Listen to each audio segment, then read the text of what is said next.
Good morning, good morning, good morning. Thank you very much for being here. It is very early. We're hoping for, if it goes really well, hopefully we'll get a better spot next year. We're heading for the Disney spot, and hopefully we'll be good. So again, but thank you for being here. We do appreciate that it is very early. Now, before we start, and as we are the first session today, I think it's important to acknowledge the Ugambe people, of the traditional custodians of the land in which we gathered on today. We extend our respects to the elders past, present, and emerging, and we support the continuation of storytelling, which the First Nations people have done on this land for thousands of years. And again, as an industry, it feels like something that we actually might be pretty good at.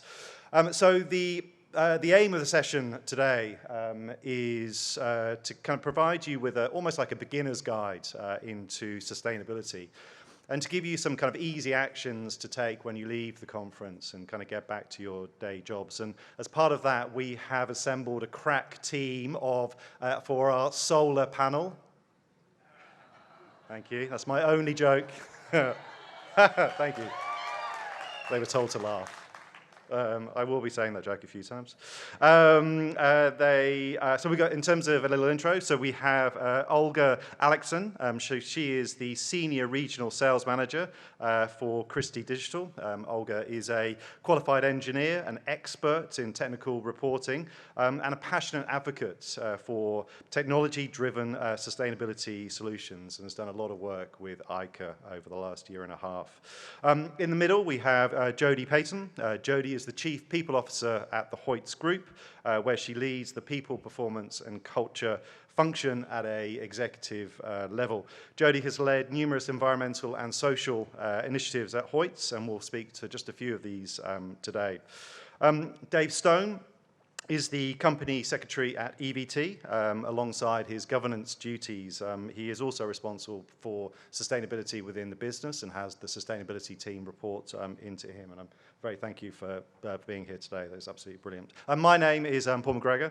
I am the Director of Strategy and Marketing at Val Morgan, and I am here because I sit on the Sustainability Committee at Val Morgan, and it's a passion point for me. Now, before we get into the panel, I just wanted to help kind of set the scene and help with some definitions. Come on, you can do it.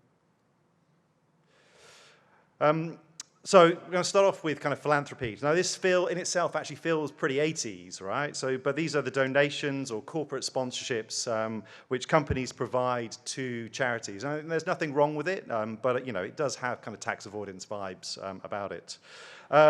Corporate social responsibility. So this is almost like a kind of an internal model or strategy where a business kind of works with charity partners as part of a kind of wider strategy. At Val Morgan, we do a lot of work with the Are You OK charity that does kind of mental health assistance. I think probably as a business, a lot of us are kind of operating in the CSR area. ESG, or environmental, social, and governance, and this is originally an investor term, but it refers to a set of business criteria or strategies that look beyond kind of simple kind of financial measures. So, is a business kind of committing to and reporting on initiatives that deliver social, environmental value alongside those financial ones? We're going to be probably spending a lot of time within ESG today. The one step beyond that is actually sustainability, and this is a kind of next level approach which kind of values social and environmental impacts at the same level as kind of financial results. And sometimes they're called kind of purpose-led or kind of social enterprise businesses. The reality is there's actually very few within the entertainment space, and we're certainly not going to try and brainwash you to become one today, but we are going to be focusing on the kind of the ESG level. And the reason is the ecosystem that we're operating in is changing, and it's becoming more complex, and there are more stakeholders for us to go away and manage.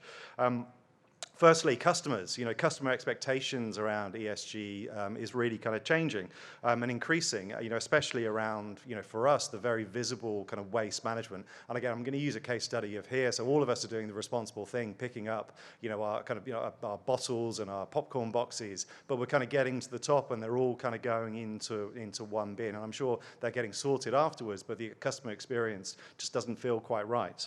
Secondly, staff. As an industry, we are, one of the biggest employers numbers of young people in the country, and they have a very high expectation of kind of, you know, the initiatives that you have as a business. And if we want to kind of keep and retain amazing businesses, amazing people, we've got to kind of do more in this space.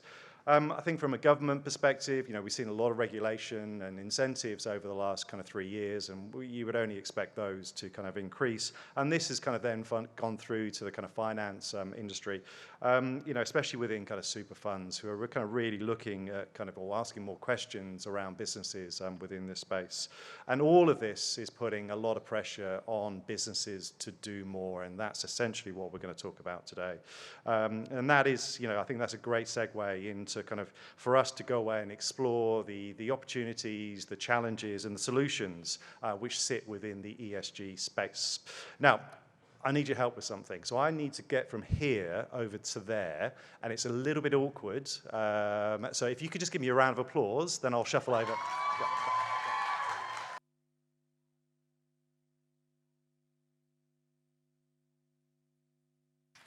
Okay, hopefully this works. Yes. Oh, love it. Dave, I'm going to start with you. Okay, right. We are going to start at the top. And basically the root cause of all our problems, which is greenhouse gases. What are they and why are they a problem? Thanks, Paul. Listen, it's great to be here. I'm a bit jealous of the fan club that you've got going over there, but I take them everywhere. I'll try not to take it. There we go. There we go. There's the EVT crew.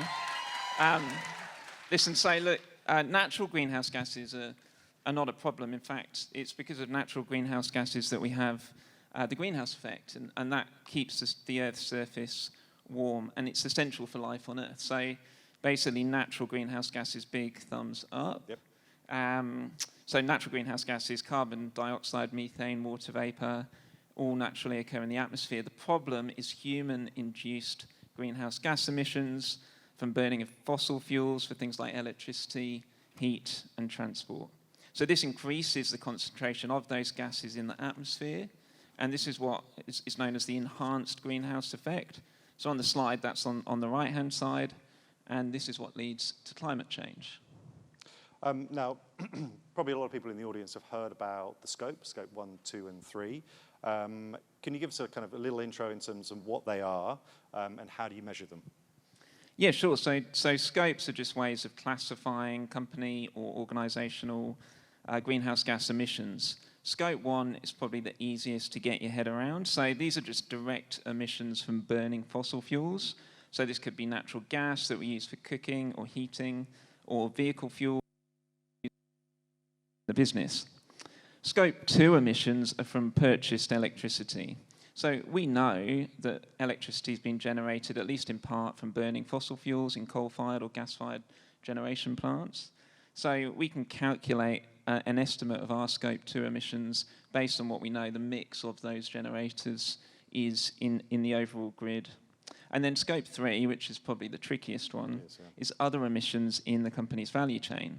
So this might be upstream Scope 3 from purchased goods and services or business travel, or it could be downstream from the effects that our products and services have, like, you know, disposal of products that we sell.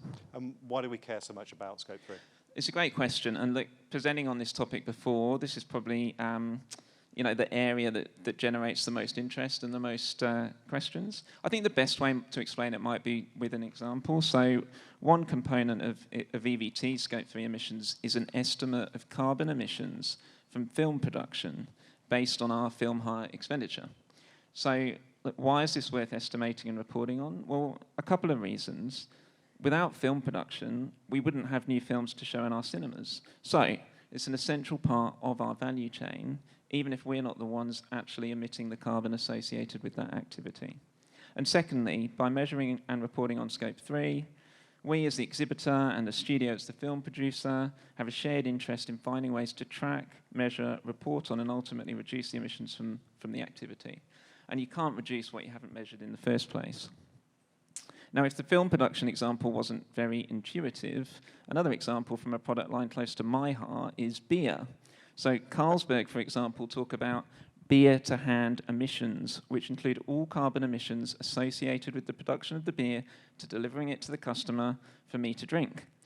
some industries have very low scope 1 and 2, but much larger scope 3 emissions. So excluding scope 3 would reduce the usefulness and, to be honest, the credibility of emission disclosures for those companies. So if you think about banks and insurance companies, their scope 1 and 2 just come from their offices, but really their impact is much broader. And from an investment point of view, it's important for investors to understand the whole value chain, because if they're investing in a company that relies on carbon-intensive scope 3 as part of what they do, then that could be a medium to long-term risk for the investors. So like the last reason is there's no escaping it. Mandatory reporting is coming. The law's changed here in Australia. So like it or not, we all have to get our heads around scope 3. It is going to be a game changer.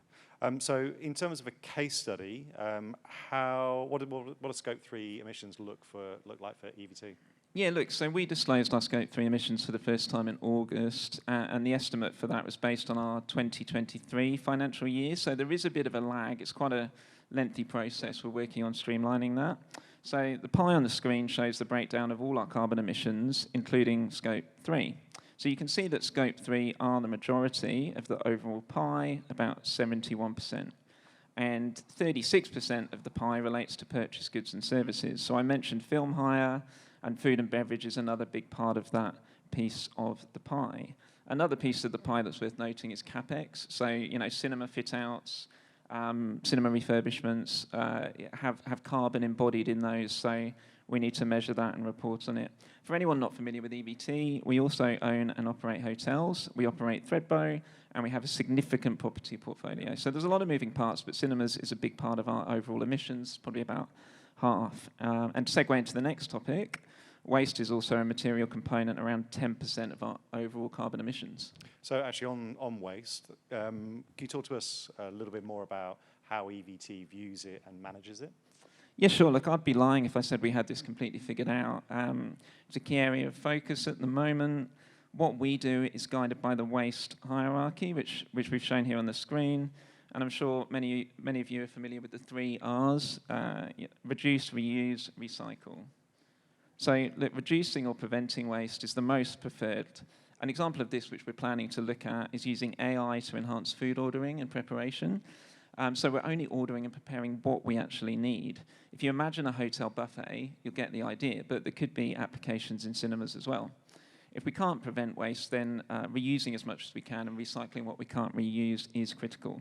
So recover refers to extracting value from waste materials when recycling isn't possible. So for us, we have an e-waste provider, for example, that can take old laptops and convert parts of those into precious metals that can be recovered. And then whatever's left over goes to landfill, and that's what we're trying to minimize as much as possible. I'm really interested in the buffet, the AI-generated buffet. It sounds... It sounds really cool. I haven't got my head around it yet, but I can sort of conceptually see how it could work. Looking at event cinemas in particular, what does that look like in terms of waste? Yeah, look, when we were starting out on our journey, we conducted audits of a sample of locations just to understand how we were generating waste, what kinds of waste was going to landfill. And the pie charts here summarize results of an audit for a typical event cinema location. You can see that popcorn containers are a huge piece of the pie in those traditional parts of the cinemas. And gold class, it's a bit more varied, but that's where you can see food waste becoming a significant contributor. It's amazing what a larger percentage the popcorn containers actually make of it. But you've got a good case study of stuff you're doing in Germany, is that correct? Yeah, for sure. So we haven't solved for popcorn container reuse as yet, but in Germany we do have an example of a reuse model we've successfully implemented working with the CineStar Germany soft drink supplier Pepsi. So used cups and lids are collected, boxed, taken away for cleaning, and then returned to the cinema. So we did find in the initial sort of few months of that customers took a while to get used to what they needed to do. Once we've sort of trained customer behavior, you minimize how many people walk out of the cinema with the reusable cups. Yeah. And then we can save money, right, as well, because we're then buying less single-use containers. Now, plans to launch it here? Yeah, definitely looking at trialing it here with Coke. Excellent. And they're supportive? They're very supportive, yeah. Okay. Yeah. Now, to round it out, I mean, I think probably a lot of people here heard about the sustainability goals. Can you talk us through what EV2 are doing in this space and how you're going with them? Yeah, sure. Look, we were really pleased to announce our sustainability goals in August. A huge amount of work went into understanding our emissions, especially Scope 3, and developing a carbon reduction plan to ensure that the goals are achievable. So we're targeting a 50% reduction in combined Scope 1 and 2 emissions by 2030, compared to a 2023 base year, and a 25% reduction in Scope 3 over the same time period. So with direct Scope 1 emissions for us being relatively small, we expect to achieve our combined Scope 1 and 2 goal by purchasing renewable electricity, which we already do in Threadbow. With Scope 3, most of our emissions come from purchased goods and services. So we're focused on working with suppliers like Coke to understand their targets, ensure they align with our own, as well as identify more sustainable products and services that we can choose to buy in the coming years. In terms of targets, they feel very, I mean, it's obviously going to be a lot of work, but they feel like they're attainable. I think there was obviously that kind of period where everybody was setting really kind of unrealistic sustainability goals, but these feel like that you could achieve them. Yeah, for sure. And I think we were under pressure 2 or 3 years ago as an ASX-listed companies to be one of those ones saying, look, just announce a goal. You know, we had people saying to us, announce a goal, you don't need a plan. You definitely need a plan, and there's sort of ASIC guidance on that. So we made sure we had a very clear and achievable plan before we went public with the goals. Awesome. Olga, I'm going to move over to you. And in particular, kind of focus on the role of technology within emissions. But I think we're going to, again, just start at the top, because I know you've done a lot of work in this space. Can you talk kind of more broadly about how energy consumption within cinemas across Australia and New Zealand? If we would focus on Scope 2, which is essentially electricity consumption, with 2,500 screens, approximately 2,500 screens in Australasia region, which includes Australia and New Zealand, the industry consumes approximately 325 gigawatt of energy annually. And to put it in perspective, this energy is enough to power 65,000 households in Australia for a year, or run 130,000 Teslas for a year. That cost approximately $65 million for the industry. And in regards to emissions, that's significant amount of CO2 equivalent emissions being released into the air, 94,000 tons in Australia, and 5,850 tons of CO2 equivalent emissions in New Zealand. Once again, put in perspective, is significant number of flights between Melbourne and Brisbane. Yeah, it's interesting. We were having the conversation about whether 4,600 flights is a big number or a small number. I think it probably puts into perspective us as an industry, and the fact that, you know, to make a big difference for us is actually fairly straightforward, should be fairly straightforward, versus the aviation industry, which is putting a huge amount of carbon into the atmosphere. So, and I know you've done the calculations on this, but how does a cinema owner or operator calculate their emissions? As much as my Scope 2 sounds complex, in fact, it's been simplified globally for organizations to have a simple formula to calculate Scope 2 emissions. Essentially, this is electricity which cinema, in our case, cinema consumes within a year, and this information is readily available from your bill. And the formula is to multiply this energy consumed during the year or through any period by emissions factor. An emission factor is something what government publish every year, and you can find this information online and read the whole manual of how it's been calculated, on the formulas behind it. But at the nutshell, what happens is that when energy, electricity in our case, being generated, depends on the methods we use to generate this energy, emissions go into the atmosphere.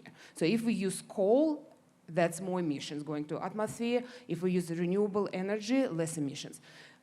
If you can see on the map on the slide, there are numbers of emission factors in Australia and New Zealand. So 0.1 in New Zealand is a very low emission factor.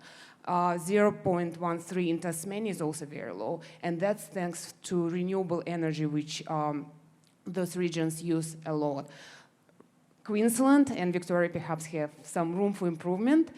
And I hope that next year we will see better emission factor in those states because a lot of initiatives government put forward to move into renewable and energy storage, and there are a lot of projects going on in this case. As an example, if you have a 6-screen complex, you can calculate, and if you say consume 1.18 gigawatt of energy per year, you multiply it by say 0.73, you end up with 858 tons of emission, and this is what you actually report. So those CO2 emissions, it's not exactly CO2 or carbon dioxide which was emitted, it's a number of gases, as David said, it's a number of gases. But to simplify the formula, it's all was narrowed down to CO2 estimate. So E means estimate, and that's how it's been actually made quite easy. Very good. So kind of moving on to reducing emissions, what should exhibitors focus on? So the first step, which probably I would recommend, is to analyze where the energy goes to. Quite often, it's air conditioning, ventilation, and heating, especially in Australia, where we have high humidity, heat waves. We need to run air cons quite often. So approximate contribution of this equipment is 55%, perhaps 60% in some regions. The second consumer of energy is equipment, the projection equipment in particular, especially if the cinema still runs lamp projectors, because lamp as a light source quite inefficient. So the way the lamp works, it's gets the energy in, and it converts it into photons, which we see off the screen. And this is what we want to see. But what happens is actually approximately 70 or 80% of the energy goes into heat. It's wasted energy. That's why this equipment is so hungry for this energy, and we need bright screens, we need amazing image on the screen. That's why we increase the brightness to ensure that our audience enjoys the picture. That's how that energy waste happens. The solution here is laser projection, which has been introduced quite a while ago, and the laser as a source is extremely efficient. So probably 80% of the energy goes into light, and heat is quite insignificant. That means that operations of this project is easier, less energy being wasted, so it's saving in terms of your bill and emissions. You can see from the graph that obviously the HVAC part is a huge part of the emissions from the exhibitor, and you've got to cool the theatres. So obviously one option there is to kind of go away and change the energy sources. And can you talk a little bit more about that? Absolutely. If changing the projector, it's not in your plans right now, or you cannot change your energy consumption through air conditioning, solar systems, perhaps something what you may consider, and commercial solar is booming globally.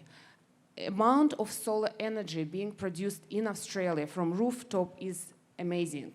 In last year, it accounted for 11.2% of all energy produced in Australia, just rooftops. I'm not even talking about like grid solar farms.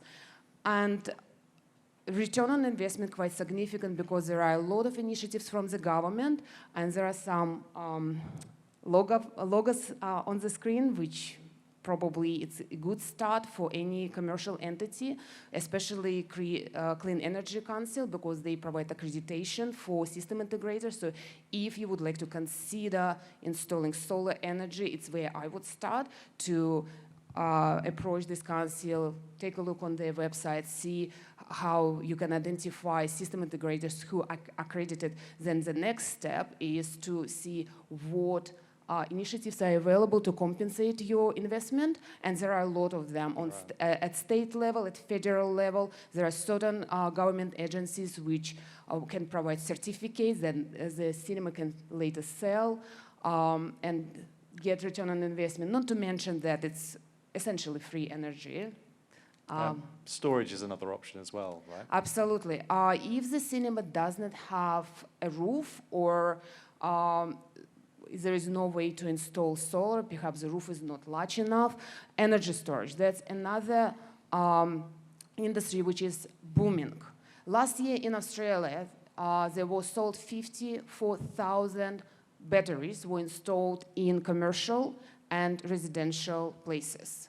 And this number is growing, so it was 21% growth compared to 2022, and the projection growth is amazing. And a lot of research and development going into this area, so just watch this space. There are amazing technologies coming. One, lithium-ion batteries, they've been around for a long time. Sodium-ion batteries are coming. Flow batteries, acid batteries. There are so much innovations going into this space, and solid-state batteries, as everyone is talking about that, because once they become commercialized, it may change the whole world. So I think this is the way to go and consider, or at least keep an eye on this technology and see how it progresses. What opportunities are available for reducing Scope 3 emissions? I've just realized I have not mentioned something on the screen. My apologies. I really wanted to bring this to everyone's attention. There was a beautiful photo of Reading Cinemas in Western Australia where they install solar panels. And I just wanted to share this photo with everyone. Ben looks very happy. So Scope 3 emissions. Now boring stuff. So Scope 3, it's a massive beast. It's quite complex. It's not that easy as Scope 2. So I will just touch the base on that. So from a technology manufacturer perspective, so first thing first, what you may consider is to check your upstream. So you may set up some criteria how you select your service provider and your supplier. There could be your criteria for a manufacturer to have certain certification, ISO certification, which could be good indication of sustainability approach this manufacturer has.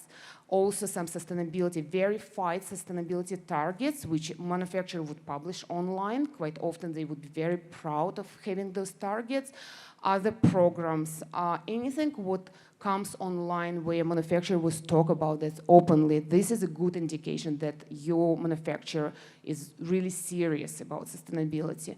And downstream waste, what happens with equipment once it's end of lifetime? We need to think about that. We always thought about that. I remember being in university 20-something years ago, and our professor told us, you need to think about where your equipment will end up. This is what you have to think when you even do R&D. So reuse, recycle, repurpose. Like in case of the projector, there is e-waste, metal scrap, but this is the last resort. If you can donate the projector or donate your equipment to someone, perhaps this is the way to go. Or if you can repurpose, perhaps take a board and send it back to the manufacturer to be refurbished. This is the way to go. So any initiative which exhibitor can take in these regards would be a fantastic contribution in the Scope 3 emission reduction. Amazing, thanks, Olga. No, okay, we're going to do a bit of a pivot. So we've covered the E in the ESG, and we're going to go into S, which is social and people.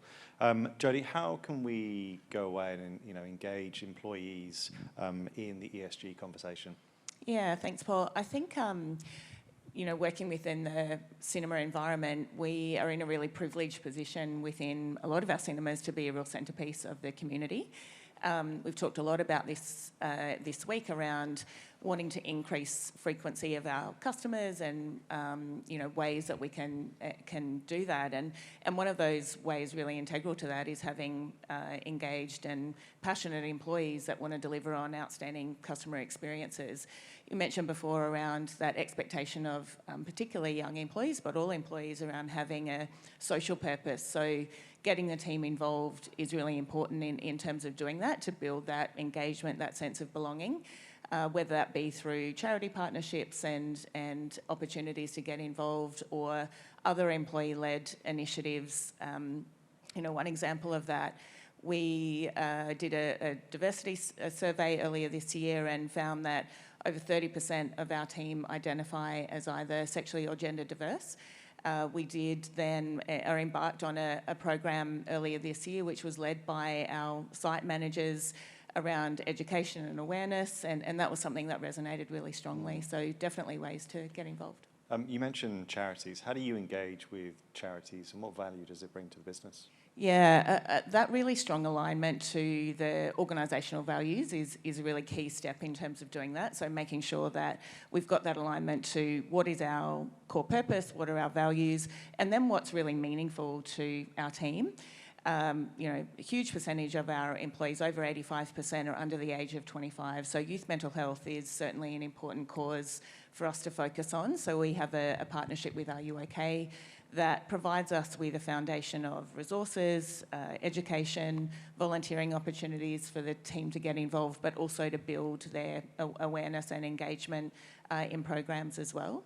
Another example is we've talked about food waste and reducing food waste as a key initiative as part of our sustainability strategy. So finding a partnership with OzHarvest was something that we could do to really bring that to life in a way that our employees could get involved. So not only reducing our waste organisationally and then as individuals by instilling those principles of OzHarvest, but other things that we've been able to get involved in, like some of our team, for example, have done some of the van rides with OzHarvest where they deliver food to communities in need.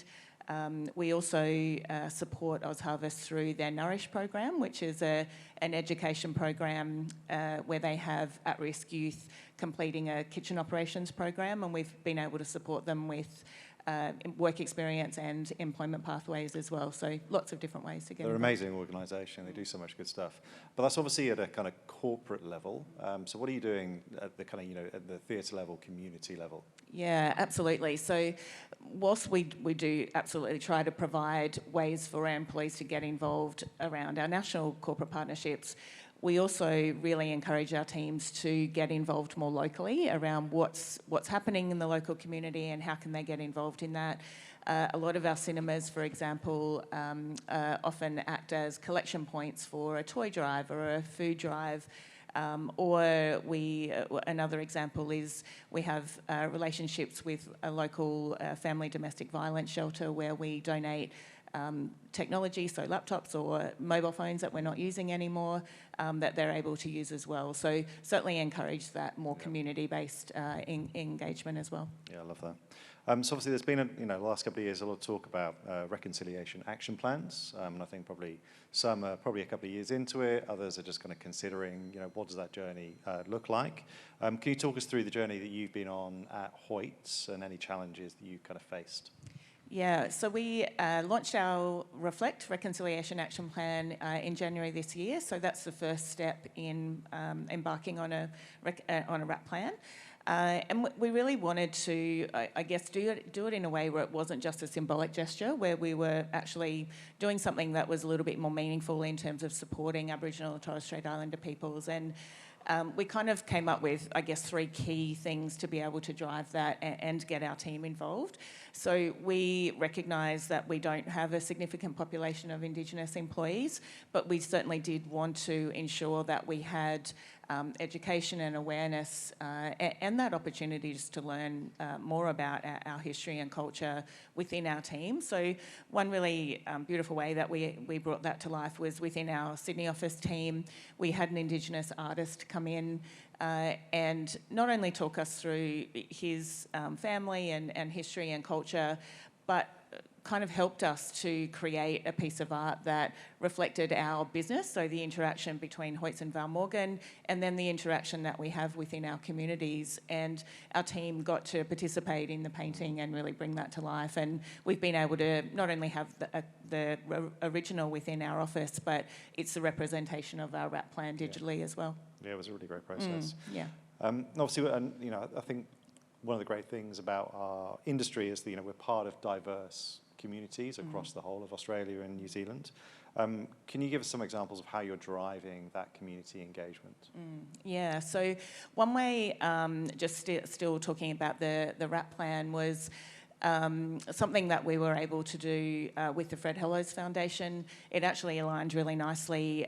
We repositioned our customer brand in the last 12 months around see the big picture, and that's up really nicely in terms of the work that the Fred Hollows Foundation do around bridging the eye health gap with Aboriginal and Torres Strait Islander peoples. And so it was a really lovely alignment in terms of being able to have that partnership. And the other thing that we have embarked on that will go ahead for 2025 is our relationship with the Australian Film and Television and Radio School, or the AFTRS. We are now sponsoring a student, an Aboriginal or Torres Strait Islander student, to complete their Bachelor of Arts in Screen Production, so over a 3-year period starting next year. And so doing that not only supports the education, but it also, kind of makes a lot of sense in terms of just supporting Australian film making and storytelling, and that was something that sat really integral to what we do as a business. There's an amazing stat that in Australia, I think it is, I think it's 43% or 47% of everybody who lives here either was born abroad or had one parent that was born abroad. How do you service those communities within HOYTS? Yeah, one of our pillars within our sustainability strategy is around how do we use our platforms for good. We've obviously got a huge portfolio of assets that we can share messages or amplify campaigns through our platforms. So, as you mentioned, the World Movies has really increased over the last 10 years in line with that increase in our diverse population. So now we're seeing, from what was maybe around 3% to a 10% contribution to our box office of World Movies. So it's really important to us to ensure that the content that we show within particular cinemas really reflects those communities. So whether that's through foreign content or whether that's through different screening programs like sensory screenings, for example. So really making sure that we do reflect and truly reflect that community. Awesome, thank you. Okay, so to close off the panel, I'm going to ask you one more question, which is if, as people leave today, if they could do one thing differently when they get back to the office, what would that thing be? Dave, I'll go to you first.